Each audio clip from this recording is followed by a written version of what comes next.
இயேசு கிறிஸ்துவின் மூலமாக தமிழத்தில் உண்மையாய் மனம் திரும்புகிற யாவருக்கும் அருளப்படுகிற கிருபை நிறைந்த தேவ வசனத்தை கேளுங்கள். வருத்தப்பட்டு பாரம் சுமக்கிறவர்களே, நீங்கள் எல்லாரும் என்னிடத்தில் வாருங்கள், நான் உங்களுக்கு இளைப்பாறுதல் தருவேன். தேவன் தம்முடைய ஒரே பேரான குமாரனை விசுவாசிக்கிறவன் எவனோ அவன் கெட்டு போகாமல் நித்திய ஜீவனை அடையும்படிக்கு அவரை தந்தருளி இவ்வளவாய் உலகத்தில் அன்பு கூர்ந்தார். பாவிகளை ரட்சிக்க கிறிஸ்து இயேசு உலகத்தில் வந்தார் என்கிற வார்த்தை உண்மையும் எல்லா அங்கீகரிப்புக்கும் பாத்திரமுமானது. ஒருவன் பாவம் செய்வானால் நீதிபரராயிருக்கிற இயேசு கிறிஸ்து நமக்காக பிதாவினிடத்தில் பரிந்து பேசுகிறவராயிருக்கிறார்.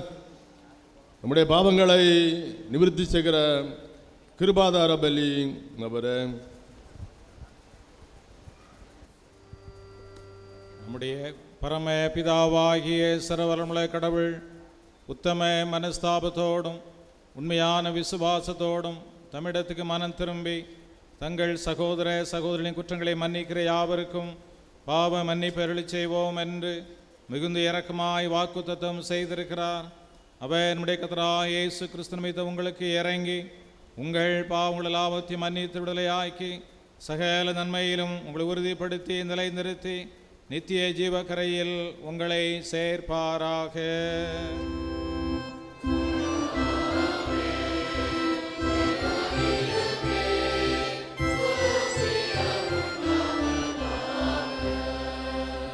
கர்த்தர் உங்களோடு இருப்பாராக.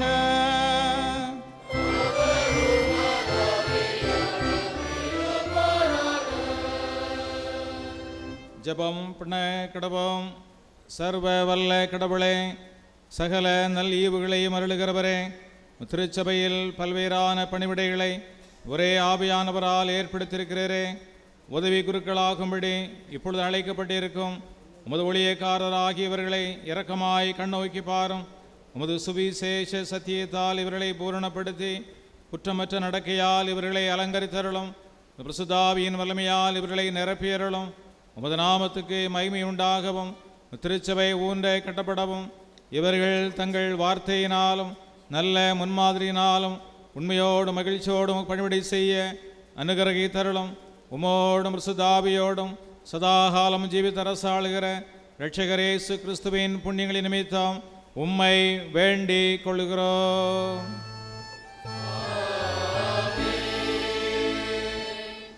உட்காருங்கள். வேத பாடம் வாசி. பழைய ஏற்பாட்டு பகுதி ஏசாயா தீர்க்கதரிசன புஸ்தகம் 60ஆம் அதிகாரம் 1ஆம் வசனம் முதல் 7ஆம் வசனம் வரை அடங்கிய தேவனுடைய வார்த்தையை வாசி கேளுங்கள். ஏசாயா 60ஆம் அதிகாரம் 1ஆம் வசனம் முதல் 7ஆம் வசனம் வரை. எழும்பி பிரகாசி, உன் ஒளி வந்தது, கர்த்தருடைய மகிமை உன்மேல் உதித்தது. இதோ இருள் பூமியையும் காரிருள் ஜனங்களையும் ஓடும், ஆனாலும் உன்மேல் கர்த்தர் உதிப்பார், அவருடைய மகிமை உன்மேல் காணப்படும். உன் வெளிச்சனிடத்துக்கு ஜாதிகளும் உதிக்கிற உன் ஒளியினிடத்துக்கு ராஜாக்களும் நடந்து வருவார்கள். சுற்றிலும் உன் கண்களை ஏறெடுத்து பார், அவர்கள் எல்லாரும் ஏகமாய் கூடி உன்னிடத்துக்கு வருகிறார்கள். உன் குமாரர் தூரத்திலிருந்து வந்து உன் குமாரத்திகள் உன் பக்கத்திலே வளர்க்கப்படுவார்கள். அப்பொழுது நீ அதை கண்டு ஓடி வருவாய். உன் இருதயம் அதிசயப்பட்டு பூரிக்கும். கடற்கரையின் தள்ளான கூட்டம் உன்வசமாக திரும்பும். ஜாதிகள் பலத்த சேனை உன்னிடத்துக்கு வரும். ஒட்டகங்களின் ஏராளமும் மீதியான் ஏபாத் தேசங்களின் வேகமான ஒட்டகங்களும் உன்னை மூடும். சேபாவில் உள்ளவர்கள் யாவரும் பொன்னையும் தூப வர்க்கத்தையும் கொண்டு வந்து கர்த்தரின் துதிகளை பிரசித்தப்படுத்துவார்கள். கேதாரின் ஆடுகளெல்லாம் உன்னிடத்தில் சேர்க்கப்படும். நெபாயோத்தின் கடாக்கள் உன்னை சேவித்து அங்கீகரிக்கப்பட்டதாய் என் பலிபீடத்தின் மேல் ஏறும். என் மகிமையின் ஆலயத்தை மகிமைப்படுத்துவேன். பாடம் முடிந்தது.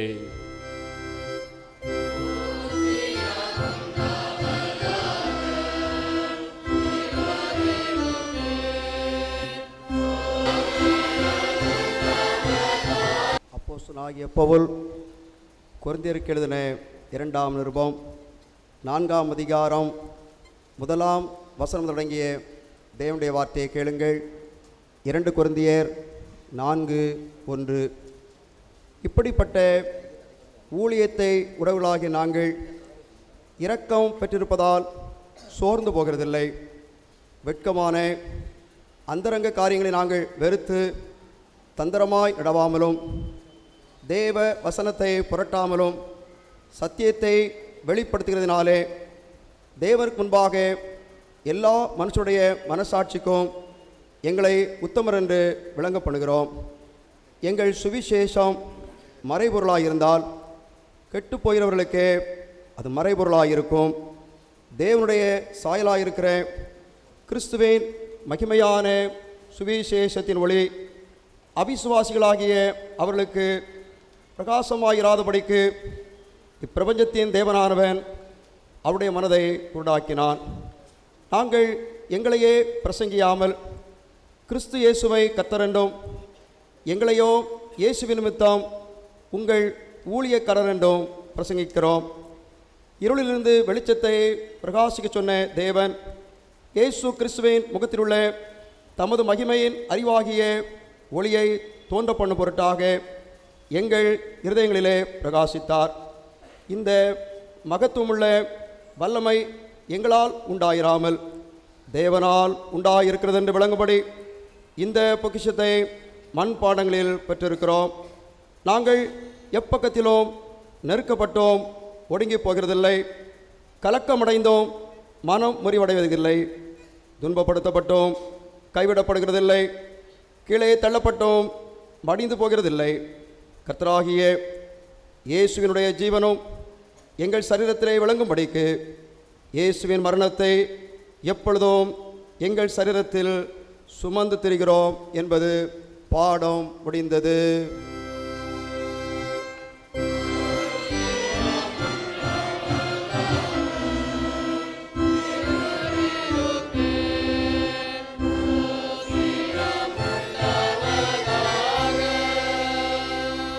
வாசிக்க வேண்டிய சுவிசேஷ வாக்கியம் பரிசுத்த மத்தேயு எழுதின சுவிசேஷம் 28ஆம் அதிகாரம் 16ஆம் வசனம் அடங்கிய தேவனுடைய வார்த்தையை கேளுங்கள். மத்தேயு 28:16 வசனம் முதல். 11 சீடர்களும் கலிலேயாவிலே இயேசு தங்களுக்கு குறித்திருந்த மலைக்கு போனார்கள். அங்கே அவர்கள் அவரை கண்டு பணிந்து கொண்டார்கள். சிலரோ சந்தேகப்பட்டார்கள். அப்பொழுது இயேசு சமீபத்தில் வந்து அவர்களை நோக்கி, வானத்திலும் பூமியிலும் சகல அதிகாரமும் எனக்கு கொடுக்கப்பட்டிருக்கிறது. ஆகையால் நீங்கள் புறப்பட்டு போய் சகல ஜாதிகளையும் சீடராக்கி பிதா குமாரன் பரிசுத்தாவின் நாமத்தினாலே அவர்களுக்கு ஞானஸ்நானம் கொடுத்து நான் உங்களுக்கு கட்டளையிட்ட யாவையும் அவர்கள் கைக்கொள்ளும்படி அவர்களுக்கு உபதேசம் பண்ணுங்கள். இதோ உலகத்தின் முடிவு பரியந்தம் சகல நாட்களிலும் நான் உங்களுடன் கூட இருக்கிறேன் என்றார். ஆமீன்.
பிதா குமாரன் பரிசுத்த ஆவி நாமத்தினாலே உட்காருங்கள்.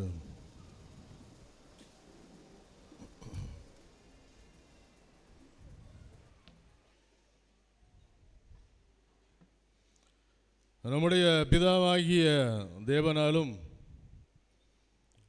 கர்த்தராகிய இயேசு கிறிஸ்துவினாலும் உங்களுக்கு கிருபையும் சமாதானமும் உண்டாவதாக. கர்த்தருடைய பெரிதான கிருபையினாலே கடந்த 8 மாதங்களை நாம் நிறைவு செய்து 9வது மாதத்துக்குள் நாம் பிரவேசித்திருக்கிறோம். இந்த மாதத்தின் துவக்கத்தில் கர்த்தர் நமக்கு இப்பேற்பட்ட ஒரு ஆராதனையை அவர் அமைத்து தந்தமைக்காக நாம் ஆண்டவரை நாம் ஸ்தோத்தரிப்போமாக. கடந்த 4 ஆண்டு காலமாக நமக்கு பேராயர் இல்லாத ஒரு நிலையை நாம் அறிவோம். ஒரு வெற்றிடம் காணப்பட்டது. நமக்கு ஆண்டவர் நமக்கு ஒரு பேராயரை நமக்கு தந்திருக்கிறார். பேராயருக்காக நாம் ஆண்டவரை ஸ்தோத்தரிப்போம். இந்த நாளிலே அவர்களை கொண்டு கர்த்தர் 13 ஊழியரை அபிஷேகம் செய்ய இருக்கிறார். தூய ஆவியானவர் வல்லமையாய் நம்முடைய பேராயரை பயன்படுத்த நாம் யாவரும் அவர்களுக்காக ஜெபிக்க நாம் கடமைப்பட்டவர்களாக இருக்கிறோம். இந்த நாளிலே 13 பேர் கிறிஸ்துவின் ஊழியக்காரர்களாக அபிஷேகம் பண்ணப்பட இருக்கிறார்கள். பற்பல சிகரங்களிலே பணியாற்ற இருக்கிறார்கள். 13 பேரையும் திருச்சபையின் சார்பிலே வாழ்த்துகிறேன். கர்த்தர் அவர்களையும் அவருடைய குடும்பத்தையும் ஊழியங்களையும் அபரிதமாய் பற்பல சிகரங்களிலே ஆசீர்வாதமாய் பயன்படுத்துவாராக.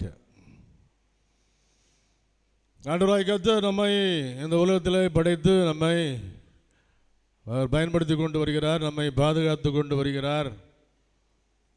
நாம் ஆராதிக்கிற ஆண்டவர் சர்வ வல்லமையை உள்ளவர். சர்வ வல்லமையுள்ள ஆண்டவர் இந்த உலகத்தை படைத்தவர். சந்திரனை சூரியனை படைத்தவர், நட்சத்திரங்களை படைத்தவர். அத்தனை சர்வ வல்லமை நிறைந்த ஆண்டவர் பழைய ஏற்பாட்டு காலத்தில் செங்கடலை 2ஆய் பிரித்தவர். இஸ்ரவேல் ஜனங்களை அந்த சிவந்த சமுத்திரத்தில் வெட்டாந்தரையில் நடத்தி சென்றவர். அப்பேற்பட்ட வல்லமையான ஆண்டவரை நாம் ஆராதிக்கிறோம். அந்த வல்லமையான ஆண்டவர் புதிய ஏற்பாட்டிலே பல அதிசயங்களை செய்தவராக நாம் காண்கிறோம். கானாவூர் கல்யாண வீட்டிலே அவர்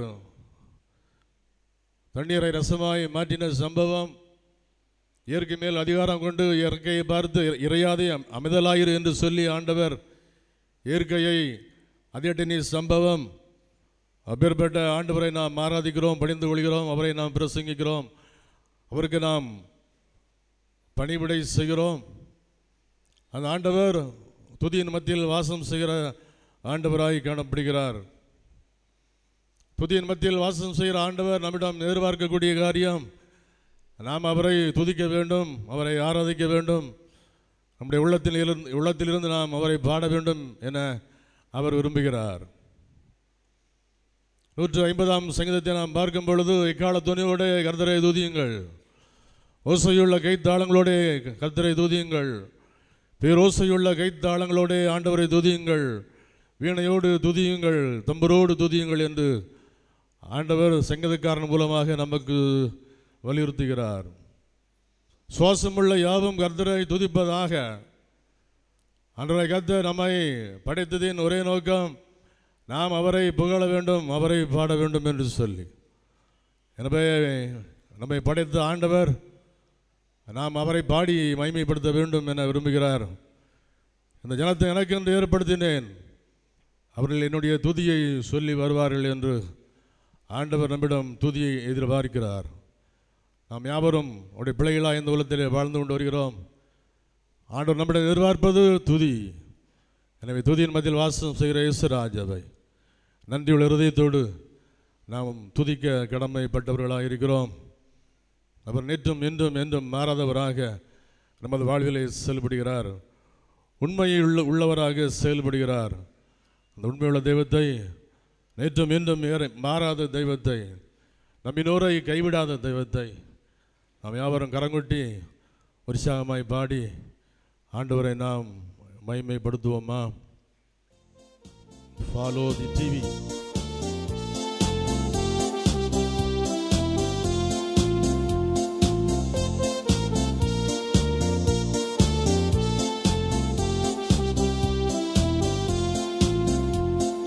நேற்றும் இன்றும் நாளை என்றும் மாறிடாதவர், நம்பினோரே என்றும் அவர் கைவிடாதவர். நேற்றும் இன்றும் நாளை என்றும் மாறிடாதவர், நம்பினோரை என்றும் அவர் கைவிடாதவர்.